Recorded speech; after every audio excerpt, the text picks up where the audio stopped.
Selamat datang di channel Indah Kirana, channel tentang alur cerita anime Donghua. Yang suka dengan alur ceritanya, jangan lupa subscribe ya guys, biar gak ketinggalan alur cerita menarik selanjutnya. Tanpa banyak bicara lagi, mari dengarkan alur ceritanya. Semoga terhibur.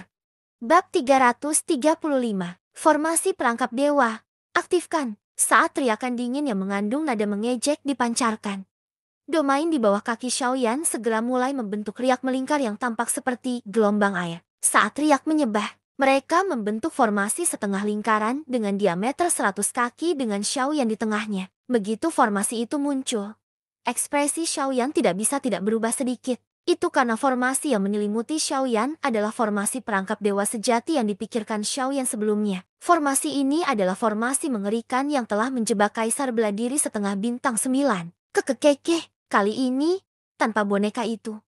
Orang tua ini ingin melihat trik apa yang bisa kamu mainkan. Dengan kekuatanmu, mustahil bagimu untuk menghancurkan formasi perangkap dewa milik orang tua ini. Angin sepai-sepai bertiup dan kabut tebal pun menghilang. Sosok Muhan perlahan melangkah keluar dari kabut tebal dan berdiri beberapa puluh kaki dari Xiaoyan. Dengan seringai di wajahnya, dia menatap Xiaoyan sebagai tanggapan. Xiaoyan tersenyum tipis. Dia melihat sekeliling dan mengamati formasi perangkap dewa. Setelah beberapa saat, dia tidak bisa menahan diri untuk tidak menganggukkan kepalanya dan memujinya dalam hatinya. Di bawah penyelidikan kekuatan spiritual Xiaoyan yang menakutkan, formasi perangkap dewa ini memang luar biasa. Dibandingkan dengan formasi yang terbentuk dari 300 cakram formasi 2 tahun lalu, formasi perangkap dewa ini bahkan lebih tirani. Tidak hanya terbentuk dari satu cakram formasi, kekuatan yang dilepaskannya juga jauh lebih kuat. Ini bukan masalah jumlah cakram formasi. Alasannya adalah kekuatan formasi itu sendiri. Tentu saja, Xiaoyan hanya tahu sedikit tentang formasi. Oleh karena itu, dia hanya akan mengerti alasan pastinya setelah dia lebih banyak berhubungan dengan mereka di masa mendatang. Adapun saat ini, meskipun formasi God Trapping dikenal sebagai formasi defensif yang bahkan seorang kaisar beladiri setengah bintang 9 tidak dapat menghancurkannya, itu tidak lagi memiliki penghalang bagi Xiaoyan saat ini. Dibandingkan dengan Xiaoyan di arena saat ini, semua orang di luar arena mengungkapkan ekspresi yang sangat terkejut di wajah mereka. Ini terutama terjadi ketika mereka melihat formasi perangkap dewa. Ekspresi terkejut di wajah semua orang hanya meningkat tanpa berkurang. Ya Tuhan, ini adalah formasi perangkap dewa. Ini adalah kartu teruf Mushi. Legenda mengatakan bahwa itu pernah menjebak seorang kaisar setengah bintang 9. Jika bukan karena Mushi yang berhati lembut dan membiarkannya pergi, dia mungkin masih akan terperangkap dalam formasi perangkap dewa. Aku tidak pernah menyangka bahwa Mushi benar-benar akan mengeluarkannya untuk berurusan dengan Yan Xiao hari ini. TSK, apa yang kamu katakan adalah sesuatu yang terjadi dahulu kala. Aku pribadi melihat Mushi menggunakan formasi perangkap dewa untuk menjebak seorang kaisar setengah beladiri bintang 9. Seruan tentang formasi perangkap dewa terus-menerus terdengar dari kerumunan. Bahkan ada orang yang membanggakan tentang hasil pertempuran yang mengerikan yang mereka lihat dengan mata kepala mereka sendiri. Meskipun kata-kata yang mereka katakan benar dan salah, itu tetap menarik perhatian banyak orang. Melihat ini, senyum bangga muncul di wajah orang itu, seolah-olah dia adalah tokoh utama dari pertempuran besar itu. Itu dia, Zhongli. Setahun yang lalu, ketika saya melewati pegunungan, saya cukup beruntung untuk melihat Mushi. Meskipun saya hanya meliriknya dari jauh. Karena dia ahli seperti itu, kami tidak bisa begitu saja bertemu dengannya. Namun, saya melihat dengan jelas bahwa formasi yang dia gunakan adalah formasi perangkap dewa saat ini. Saat itu, Zhongli ada di dalam formasi tersebut. Tidak peduli seberapa keras dia mencoba, formasi perangkap dewa tidak bergeming sama sekali.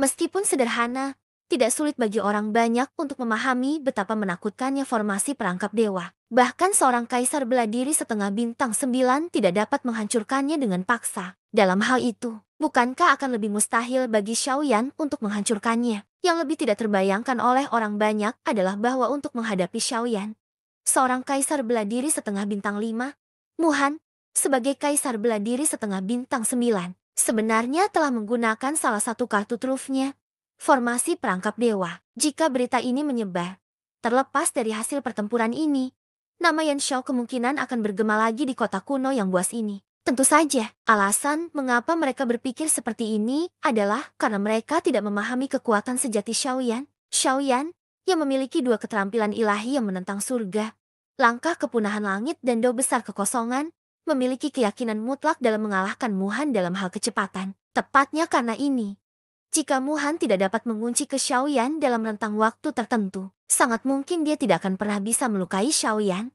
Jika ini terus berlanjut, reputasi Muhan tidak hanya akan hancur, tetapi juga akan menyebabkan reputasi Xiaoyan melambung tinggi sekali lagi. Ini bukanlah hasil yang ingin dilihat Muhan. Jadi, jika dia bisa menggunakan sedikit rasa tidak hormat sebagai ganti reputasi dan statusnya di masa depan, Muhan merasa itu sepadan. Namun, sementara Muhan sedang merencanakan dalam hatinya, Luo Jin dan Elder Xuan, yang berada di luar Lina, tidak memiliki pikiran seperti itu. Di hati Luo Jin, Xiaoyan saat ini bukan lagi sekadar bandi yang kuat setelah dihiasi dengan dua warna misterius oleh Qingmu dan Luo Eo. Selain itu, Xiaoyan juga terkait dengan gerbang kuil hantu. Ini menyebabkan Luo Jin tidak lagi berani meremehkan kekuatan sejati Xiaoyan. Di mata Luo Jin, Xiaoyan setidaknya adalah ahli utama kelas Dodi atau di atasnya. Meskipun Xiaoyan sendiri tidak memiliki kekuatan seperti itu, Luo Jin percaya bahwa Xiaoyan memiliki kemampuan untuk melepaskan kekuatan yang begitu kuat.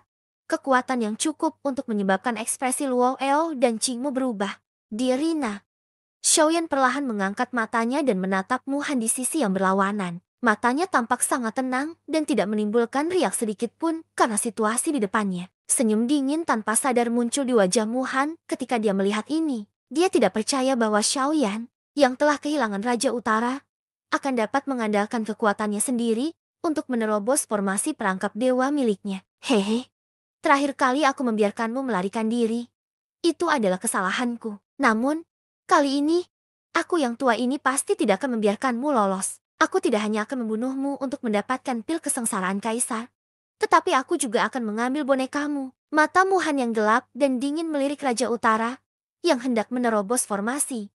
Lidahnya yang merah menyala dengan kasar menjilat bibirnya yang tipis seperti bilah pisau saat dia berbicara dengan senyum sinis. Bahkan Muhan tidak bisa tidak tergoda oleh boneka setingkat Raja Utara. Lagi pula, jika dia bisa mendapatkan Raja Utara, dia tidak perlu lagi takut pada ahli manapun di bawah kelas Dodi. Pada saat itu, dia akan memiliki kemampuan untuk melindungi dirinya sendiri, bahkan jika dia harus menghadapi 3 kaisar dan bintang 9. Pada saat yang sama, haha.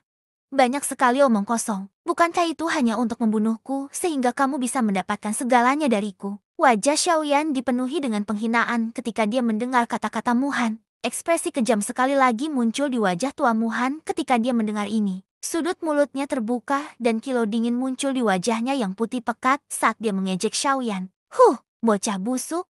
Kamu masih berani menyombongkan diri tanpa malu bahkan ketika kamu akan mati.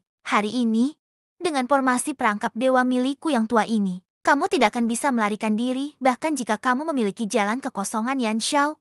Patuhi kematianmu. Tubuh Muhan bergerak setelah kata-katanya terdengar. Mengikuti suara angin kencang yang deras, Muhan langsung menyerang dengan eksplosif ke arah Xiaoyan. Berisik. Nada bicara Xiaoyan acuh tak acuh saat dia meludahkan kata-kata ini. Ekspresinya tidak berubah karena pendekatan cepat Muhan. Tubuhnya juga berdiri tegak di tempat saat dia dengan tenang melihat Muhan menyerang. Nada bicara Xiaoyan agak malas saat dia perlahan membuka mulutnya untuk berbicara. Teman kecil, keluarlah dan bermainlah. Kata-kata Xiaoyan baru saja terdengar ketika ruang di depan Xiaoyan langsung terkoyak oleh kekuatan yang tidak diketahui. Segera setelah itu, cahaya keemasan melesat keluar dari dalam dan bertemu langsung dengan Muhan yang menyerang. Itu adalah Xiao Jin. Bab 336. Crackle. Ketika petir berwarna emas besar menyambar keluar dari formasi perangkap dewa, seluruh ruang kosong runtuh pada saat ini. Langit yang awalnya cerah di luar formasi sebenarnya menjadi agak gelap pada saat ini. Saat petir menakutkan yang mengandung aura yang sangat merusak itu melesat keluar, ekspresi Muhan, yang sedang menyerbu, tanpa sadar berubah drastis. Dia buru-buru mengendalikan doki di dalam tubuhnya dan dengan cepat menggumpalkan penghalang cahaya doki di sekitar tubuhnya dalam upaya untuk memblokir serangan menakutkan yang tiba-tiba datang ini.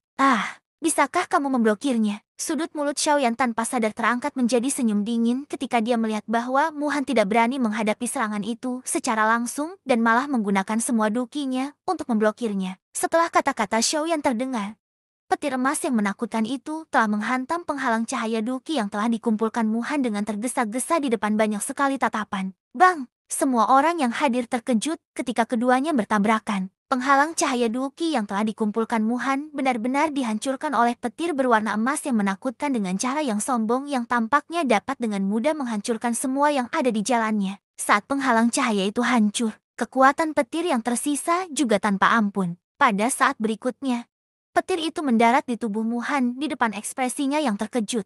Mengikuti suara teredam, tubuh Muhan terbang kembali tak terkendali. Pada saat yang sama, mulutnya tanpa sadar memuntahkan seteguk besar darah. Seseorang tidak dapat menahan rasa sakit di dadanya. Serangan ini telah menyebabkan Muhan terluka parah. Gruk! Setelah Muhan menstabilkan tubuhnya dengan susah payah, mulutnya sekali lagi tanpa sadar memuntahkan seteguk besar darah. Siapa yang bisa membayangkan bahwa sesuatu akan tiba-tiba muncul pada saat yang krusial seperti itu ketika dia begitu dekat untuk menjatuhkan Xiaoyan?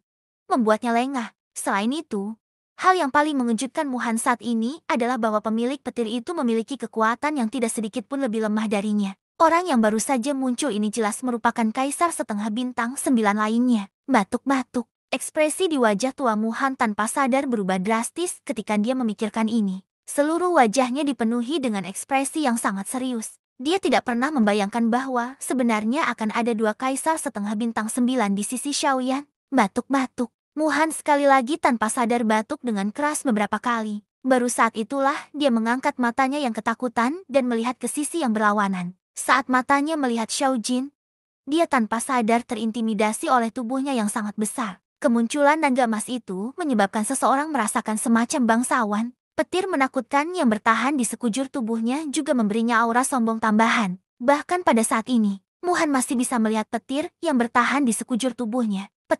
Petir hitam dari kedalaman kolam petir kosong. Namun, petir menakutkan yang biasanya tidak terkendali ini sekarang dengan patuh tunduk pada Xiao Jin, seolah-olah mereka telah melihat raja mereka. Ini adalah petir dari kolam petir kosong. Ekspresi Muhan sedikit terkejut ketika dia melihat petir. Kemudian, dia tiba-tiba mengangkat kepalanya dan menatap sepasang mata besar Xiao Jin. Ada beberapa petir di dalam mata emas cerah Xiao Jin. Mereka seperti ular kecil yang terus-menerus berlama-lama di kedalaman mata Xiao Jin. Seperti yang diharapkan, Muhan tampaknya telah memahami sesuatu di dalam hatinya. Sepasang mata tuanya yang sulam mengungkapkan ekspresi terkejut. HMP, tidak heran kamu bisa keluar hidup-hidup setelah berada di kolam petir kosong selama 2 tahun. Itu semua karena ini. Muhan menyipitkan mata tuanya dan menatap Xiaoyan. Nada suaranya dipenuhi dengan keseriusan. Pada saat yang sama, Doki di dalam tubuhnya dengan cepat mengalir ke setiap bagian tubuhnya. Dengan cepat menghilangkan mati rasa yang menyebar dari seluruh tubuhnya. Karakteristik unik dari energi petir adalah membuat tubuh mati rasa. Ini adalah sesuatu yang bahkan seorang kaisar setengah bintang 9 seperti Muhan tidak dapat hindari. Oh, 9 petir emas misterius. Apakah orang itu yang menyerangku terakhir kali? Luo Jin, yang berada di langit di luar alun-alun, mengangkat alisnya sedikit. Sesuatu telah menyerangnya 2 kali di tubuh Xiaoyan. Pertama kali adalah api surgawi. Luo Jin sudah tahu tentang ini. Adapun hal aneh kedua, baru pada saat ini dia mulai mengerti mengapa orang ini memiliki begitu banyak hal aneh di tubuhnya. 9 petir emas misterius dan setengah kaisar pada saat itu. Secara logis, dia harus memiliki kesadarannya sendiri. Mengapa itu mengikutinya? Atau mungkinkah orang ini mengikutinya atas kemauannya sendiri? Luo Jin menatap Xiao Jin dari jauh. Matanya yang hitam pekat menampakkan sedikit keraguan. Setelah beberapa lama, Luo Jin menarik pandangannya. Dia menggelengkan kepalanya tanpa daya dan tidak lagi memperhatikan Xiao Jin.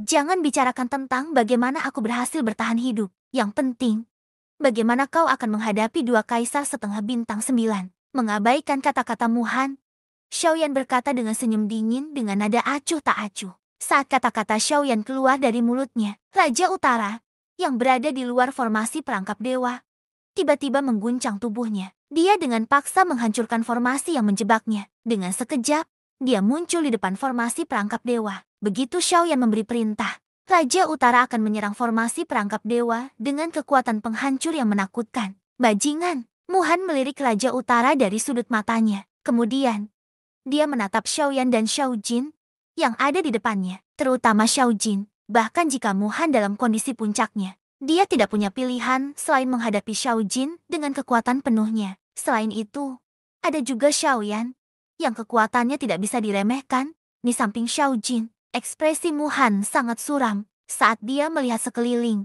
Tatapannya langsung tertuju pada Zhongli, yang berada di bawahnya. Dia langsung mencibir. Senyum jahat yang menakutkan muncul di wajah tuanya. Tubuhnya bergerak dan dia langsung menyerang Zhongli. Kakek, bocah nakal. Aku ingin melihat apa yang bisa kamu lakukan padaku. Bahkan jika kamu memiliki 2 kaisar setengah bintang 9. Hari ini, kau serahkan pil kesengsaraan kaisar atau Zhongli akan mati. Kakak-kakak, meskipun masih ada jarak yang cukup jauh di antara mereka. Muhan muncul seolah-olah kemenangan sudah dalam genggamannya. Ekspresinya yang gila menyebabkan orang lain tanpa sadar merasa takut. Melihat Zhongli yang hampir dalam jangkauannya, Muhan mencibir dalam hatinya. Hari ini, bahkan jika Xiaoyan memiliki perlindungan dari kaisar setengah bintang 9, selama dia masih memiliki Zhongli sebagai kartu trufnya, Xiaoyan pasti tidak akan berani menyerangnya. Begitu Muhan bergerak, Xiaoyan sudah tahu apa yang direncanakan Muhan. Dia langsung mendengus dingin. Dia, Xiaoyan, tidak pernah diancam oleh siapapun dalam hidupnya. Namun, pada saat ini, Muhan benar-benar telah menyentuh skala terbaliknya. Demi pil kesengsaraan kaisar, ini segera menyebabkan api kemarahan muncul di hati Xiaoyan. Sejak dia muncul sampai sekarang, Xiaoyan telah menekan api kemarahan di hatinya. Meskipun Zhongli hampir mati, dia masih hidup. Selama dia masih hidup, Xiaoyan yakin bahwa dia akan mampu mengembalikannya ke puncaknya. Namun, apa yang tidak diharapkan Xiaoyan adalah bahwa bahkan pada saat ini,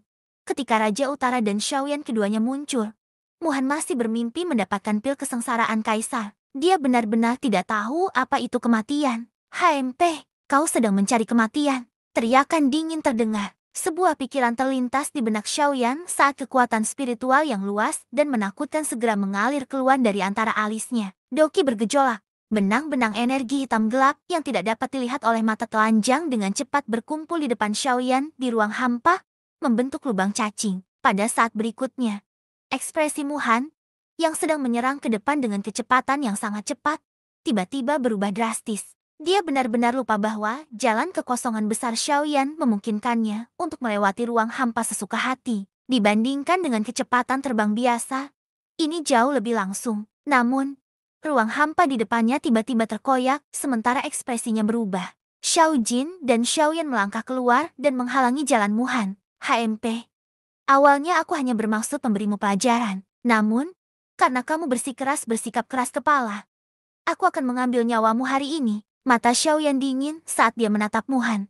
Sebuah pikiran terlintas di benaknya dan jubah maslen jalan kekosongan besar dengan cepat berkumpul di tubuhnya. Xiao Jin di sampingnya juga mengeluarkan raungan naga yang mengguncang bumi setelah kata-kata ini terdengar. Sepasang mata emas besar menatap tajam ke arah Muhan saat aura yang menakutkan menyebar. Bersambung ke bab selanjutnya.